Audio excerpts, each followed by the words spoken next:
Здравейте! Здравейте! За технически преглед, Точно нали така?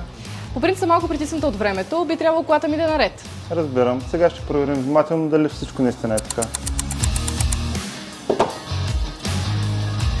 Благодаря ви за търпението.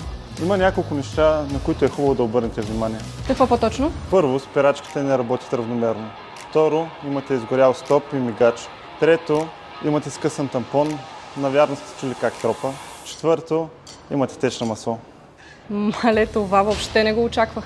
Добре, ще ги поправя и ще се върна към вас. Не се тревожете, ние можем да ви съдействаме с информация как да ги поправите.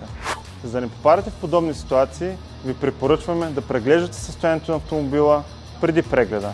В GTP.BG ще ви обърнем внимание и обясним всяка една стъпка. Ако всичко е наред, продължавате напред. Ако не, ще ви съдействаме с информация как да го поправите. Очакваме ви!